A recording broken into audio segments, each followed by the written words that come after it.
Sa wakas, sumikat din yung araw. Ilang araw na kaming lumalakad ng basang-basa. Whew, beautiful day, papunta ng Santiago. Mahabang lakaran na naman to. Tama na kayo sa Dream ni Dre!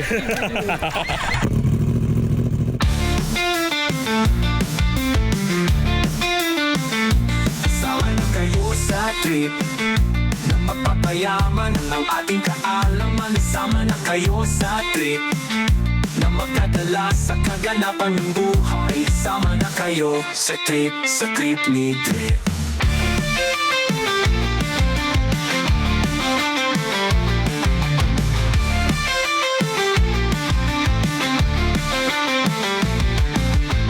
Sariwang hangin, mayamang lupa at saganang tubig. Yan ang nag-iisang mundo natin, kaya naman dapat pagyamanin at bisitahin. Sama na kayo sa trip. Sama na kayo sa Trip ni Dre! Sa trip ni Dre.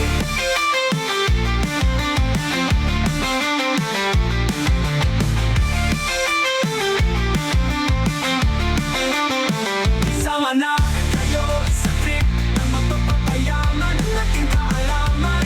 Sama na kayo sa trip na magdadala sa kaganapan ng buhay. Sama na kayo sa trip ni Dre. Sa trip ni Dre. Sa ating last episode, natapos namin ang mga pari ang day 2 ng aming kamino sa bayan ng Palas del Rey. Bukod sa malayong lakad, dumaan kami sa matarik, mabato, mapuno, pero mga scenic na daan. At natapos ang araw na basang-basa kami sa ulan. Matapos ang ilang oras na paglalakad, rain or shine.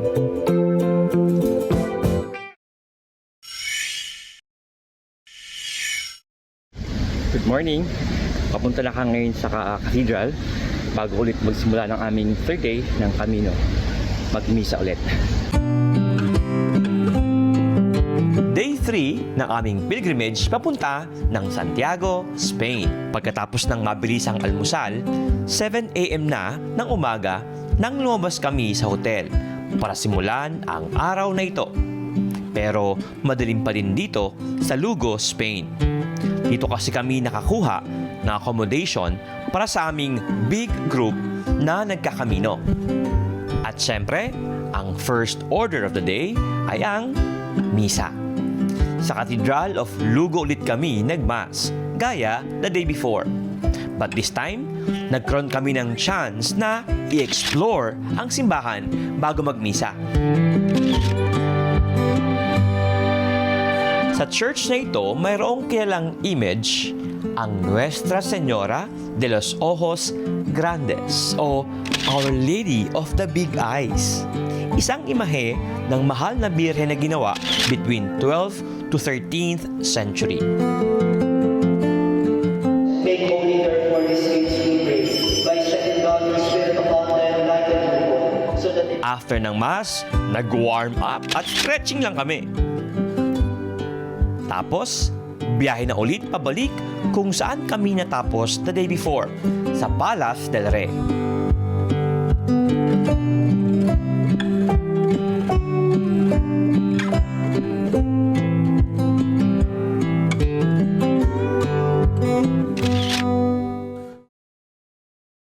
This is it. Day 3. Going to our next destination ngayong araw na ito. Ang lamig ngayong araw. I think it's 15 degrees ngayon, mahangin at maulan. Grabe. Ang destination for today ay medyo mas malapit kumpara the day before. Sa bayan ng Melide, more than 14 kilometers away mula sa Palas del Rey. Ang stage o bahaging ito ng pilgrimage ay isa sa pinaka-scenic at manageable na lakaran ng Camino. Sa isang chill-chill na lakad, kaya raw itong matapos sa loob ng 4 hours lang.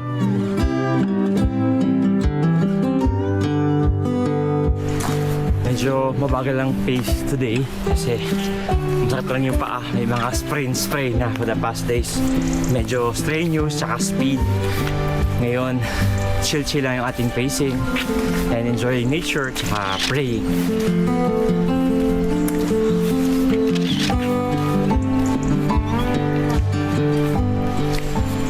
KM 65. Ang ating target today ay KM 52. Totoo nga, maganda at very peaceful ang trail dito. Kita yung nga sa likod ko. Si Cardinal yan, si Cardinal Adingula. Si Cardinal Joe, so chill yung lakad niya. Nag-iisa at saka nag-reflect at nag-pray.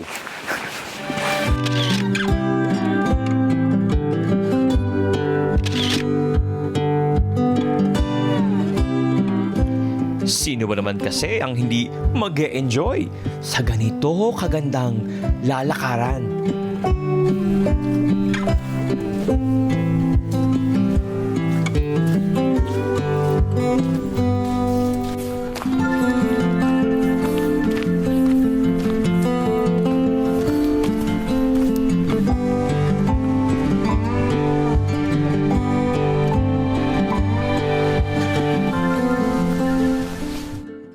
Sa wakas, sumikat din yung araw. Ilang araw na kaming lumalakad ng basang-basa. Whew, beautiful day, papunta ng Santiago. Ang probinsya ng Galicia, kung nasaan kami ngayon nagpipilgrimage, ay nasa northwest ng Spain. Sa probinsyang ito, ang pinakamadalas ang pag-ulan. Kung kaya makapal ang mga gubat dito at berdeng-berde ang paligid. Kumpara sa ibang lugar na mas madalas ay mainit, gaya ng sa southern Spain. At dahil ito ay malapit sa dagat, kilala ang mga seafoods nila, gaya ng sikat at pangkaraniwang pagkain dito, ang pulpo o octopus. Ang probinsya ding ito ay mayroong sariling lengguwahe bukod sa Espanyol, ang Gallego o Galicians. Para daw siyang Spanish na may kahalo ng Portuguese. Grabe! Ang ganda naman dito. Kaya talagang hindi mo may pigilang kumuha ng mga pictures at videos at syempre, mag-selfie sa magagandang view along the way.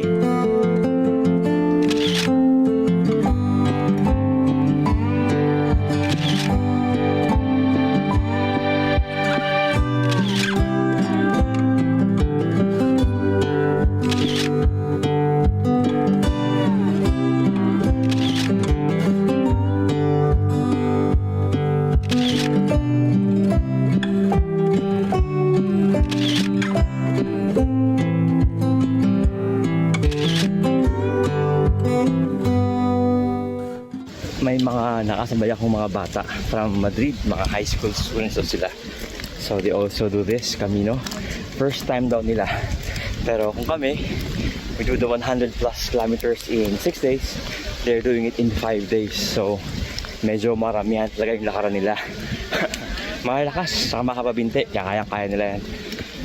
So these are students from Madrid. Sila ay nag-aaral sa isang Catholic school dito sa Spain. Kung kaya highly encouraged sila na mag-pilgrimage. Bukod kasi sa exercise at spirituality, nakakatulong din sa kanilang pakikipagkaibigan at pag-practice ng kanilang English. Lalo pa nga, pag may nakausap silang mga tourists. Sama na kayo sa Dream ni Dre! In the middle of the day, nagtago na naman ang araw. Kaya kumulimlim. Tapos, umihipa ang malakas na hangin. Welcome to Galicia. Ganito daw talaga ang pangkaraniwang araw dito. Pero kahit na cloudy at windy, ma-appreciate mo pa din ang magandang paligid.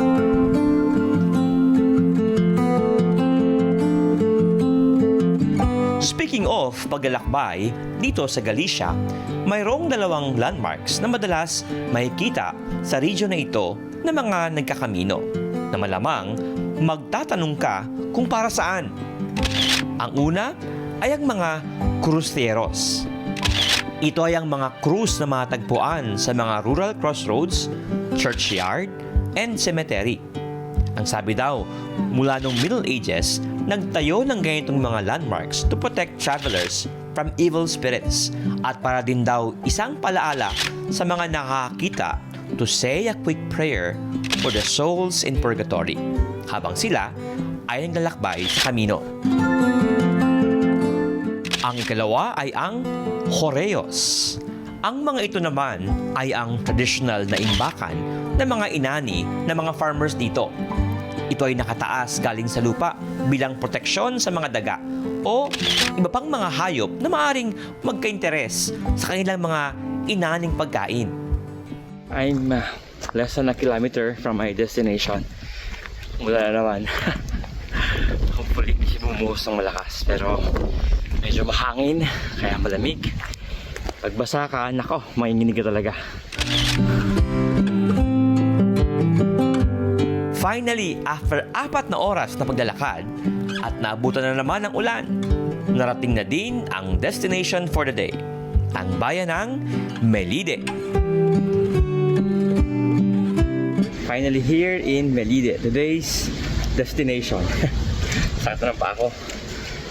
Pero nakaabot din tayo sa wakas after more than 3 hours na lakad. Melide, Spain.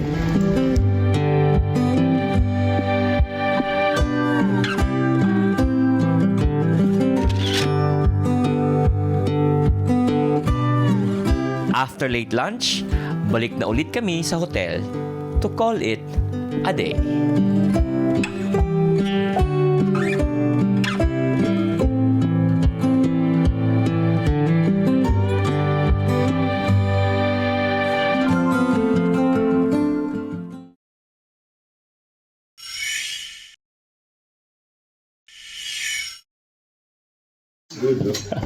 Tara kuya! Yes! Woohoo! Let's go for our day 4! Yeah! Vamos! Mga kapatid! Bishop! Vamos, Bishop! Si Bishop, ang aming mga tag na obispo. Talaga naman. Sa day 4 ng aming kamino, dito na kami nagmas sa bayan ng Melide, kung saan kami natapos the day before at kung saan naman kami magsisimula today. We're here in Melide. Kuya, knock. Who's there? Melide. Melide who? Be Melide. Come to me and hold my hand and be Melide. Melide, Spain. Sinasabi ng marker na ito, mula sa Melide, 53.8 kilometers pa bago namin marating ang Santiago. Whew! Laban lang! Kaya yan!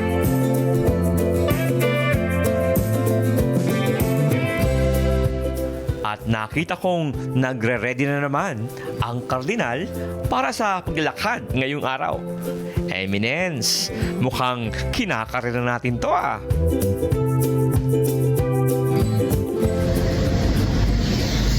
The Church of San Roque.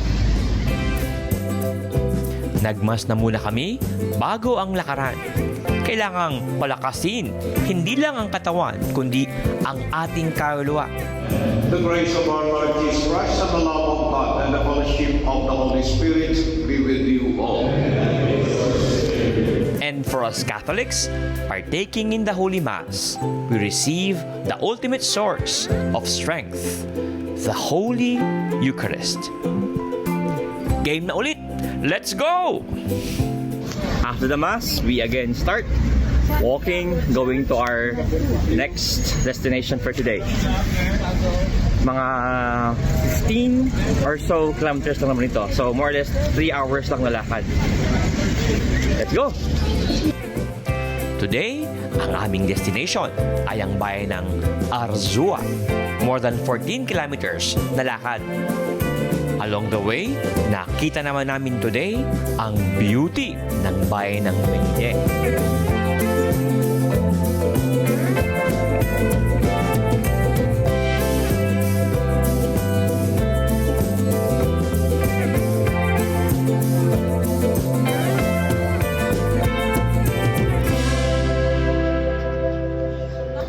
ganda panahon ngayong araw. Kita nyo, sunny. Hopefully walang ulan. Pero still, it's 9 degrees Celsius. Malamig. Ganito ang panahon na masarap maglakad. Kahit na malayong lakaran, basta malamig ang panahon. At ganito kaganda ang dadaanan. Ayos lang. Kahit pa nga 2 rounds eh. Joke lang.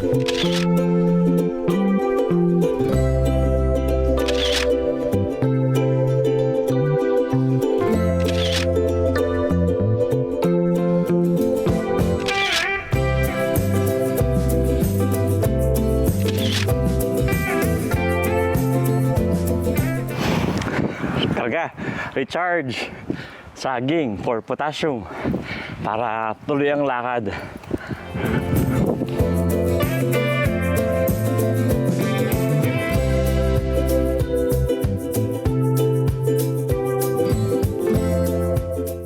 Laban! Last 2 kilometers, I'll be reaching my destination.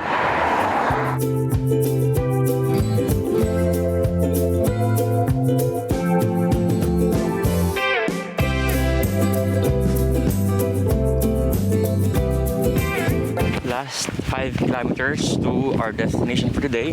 Razua ang pangalan niya. So, ganda ng daan, no? Big field. Yan. Tapos, maraming mga nauna sa akin. Chill lang ang lahat ko ngayon.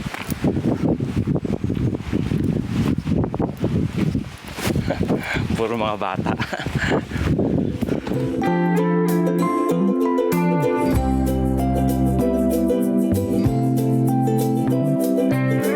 Welcome to Arzua.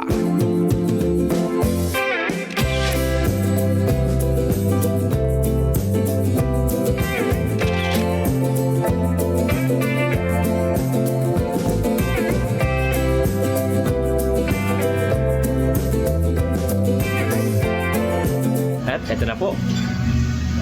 Destination reach, Arzua. Dito po sa Spanya.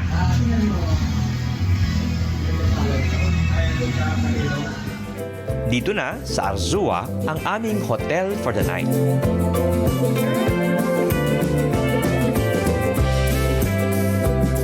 After dumating na ang lahat at nakapahinga na ng konti, nag-dinner ng sama-sama ang kaparian to celebrate the gift of priesthood and the gift of brotherhood. What a meaningful way to end the day.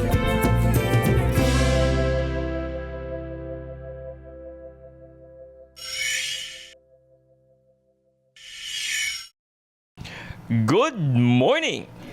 7 degrees Celsius, malamig ang temperature today as we begin our second to the last day ng Camino. Quick breakfast bago lumabas at lumakad.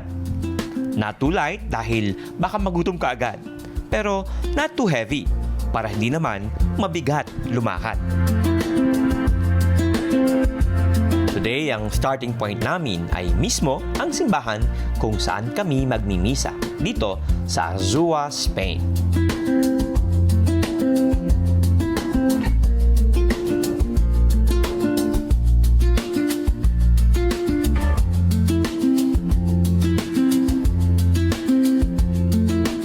Ito ay ang Iglesia de Santiago de Arzua. At nakakatuwa na mayroong mga nagkakamino na napadaan sa simbahan at nakisabay na sa aming pagmimisa. If you are to go with your opponent before a magistrate, make an effort to settle the matter on the way. Daanan daw talaga ang simbahan na ito ng mga pilgrims. Katunayan, madalas ay meron daw ditong evening mass para sa mga pilgrims. Pagkatapos ng misa, may lumapit at nagpa-bless pa sa kardinal. Hi Kuya, Padre Leo. Ay, Day 5 ng atin pong Camino. Kumusta ang experience? nako, masaya yung experience dito. Nakakapagod nga lang, but there's a commitment to finish until the end. Pero praying for the intentions of everyone. Yun, ang pinaka-importante. Buen camino! Buen Camino! Hindi may tatago na nakapagod din ang magkamino. Kahit pa nga physically fit ka, Pero hindi ibig sabihin, hindi masaya at walang halaga. Katunayan, ang pinakamakabuluhan at memorable na mga karanasan natin sa buhay ay mga bagay na pinaghirapan at pinagpaguran. Doon mo talaga maramdaman ang sense of fulfillment and joy. Today, ang aming destination ay ang village ng O Pedroso sa loob ng bayan ng O Pino, 19 kilometers away from Arzua. Doon ang aming last stop bago marating ang Santiago de Compostela. Ibig sabihin, bukas, marating na namin ang aming huling destination. As we do our 5th day ng paglalakad, napansin ko na talagang klaro na sa aming lahat na ang pilgrimage na ito ay hindi talaga pabilisan. By this time, we walk in our own pace and rhythm, with our own prayers and thoughts of people to pray for. Kaya, sa paglalakad, hindi na kami masyadong nagkakasabay-sabay. Okay din dahil talagang nakapagdasal, nakapagnilay, at ine-enjoy ang lahat ng aming magandang lugar na dadaanan. Mula sa Melide at Arzua, nagme-merge ang ilang mga routes going to Santiago. Kaya mapapansin na mas marami ng tao ang makakasabay sa daan. Sa paglalakad today, makakasabay namin sa trail ng Camino Frances ang mga pilgrims na dumaan sa Camino Primitivo at sa Camino del Norte. Sa paglalakad today, nadaanan namin ang mga nagtataasang mga puno gaya ng eucalyptus at oak na karaniwan sa lugar na ito. At dahil sa mga puno, may lilim ang dadaanan, kaya presko ang pakiramdam habang naglalakad. At ang bango-bango din ng paligid, amoy nature talaga. Kung may aroma man ang malinis na hangin, siguradong ganitong-ganito ang amoy. Although, madalas ang nilakaran namin ay forest trails, sa araw na ito ay ilang beses din kaming kailangang mawid sa mga espaltadong kalsada. Ilang beses ding dumaan sa tulay. Kaya kailangang pay attention at mag-iingat sa pagtawid sa mga highways.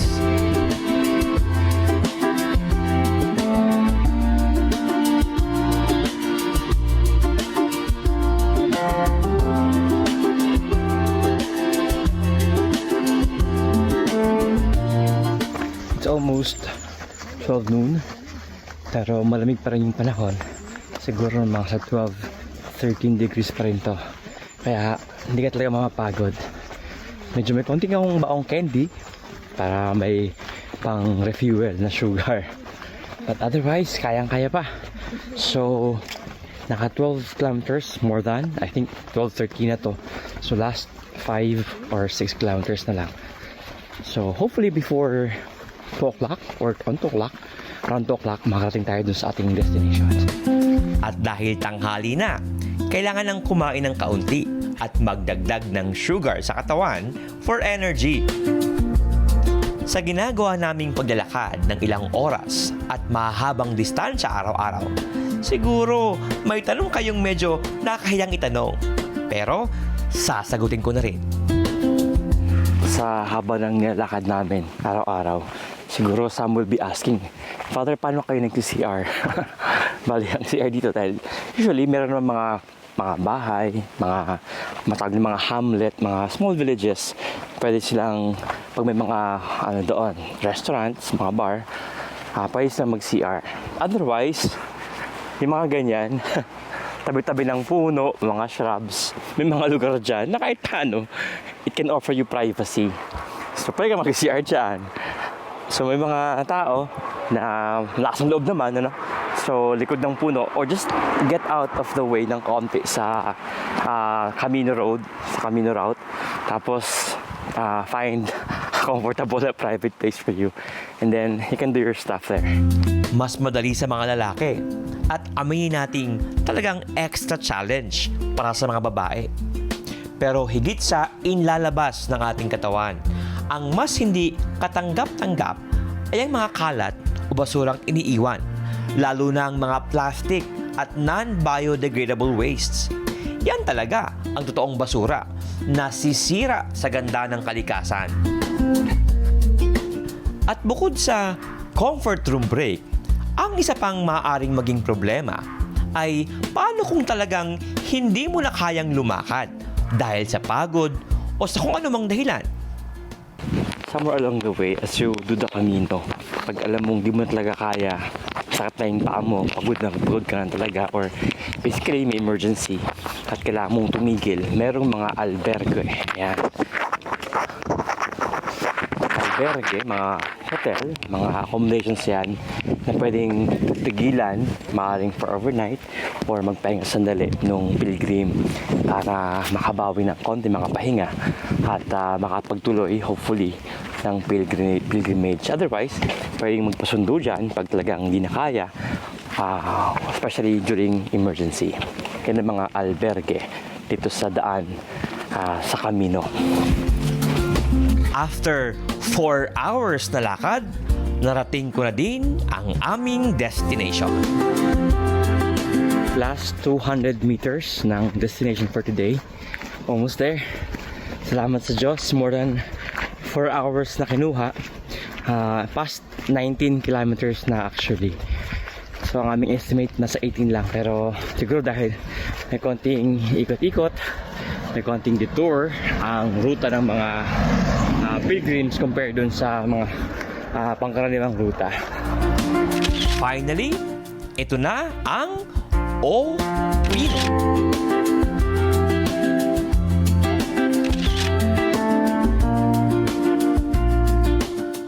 Dito na sa destination. Pero ito po hindi impyerno. Restaurant na po talaga ito. Gaya ng naikwento ko, sa part na ito ng Spain, ang sikat na pagkain inire-recommend sa mga pilgrims ay ang octopus o pulpa. Kaya tinikman ko na talaga. Masarap nga! After lunch, nagpunta na kami sa hotel para makapahinga na ng maaga and prepare ourselves para sa last day ng aming Camino. Bukas kasi, marating na namin ang Santiago de Compostela. Excited much! Natapos ang araw, nakagawa ko ng 30,000 steps. Kapoy kaayo!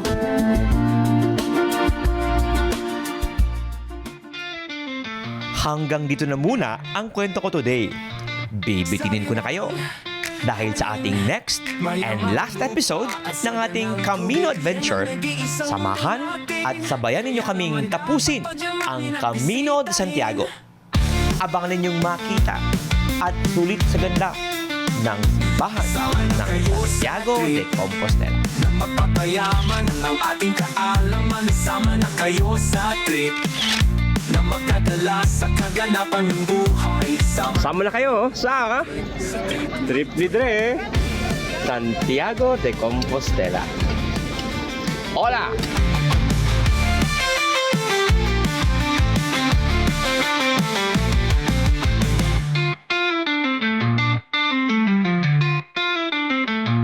Sariwang hangin, mayamang lupa at saganang tubig. Yan ang nag-iisang mundo natin.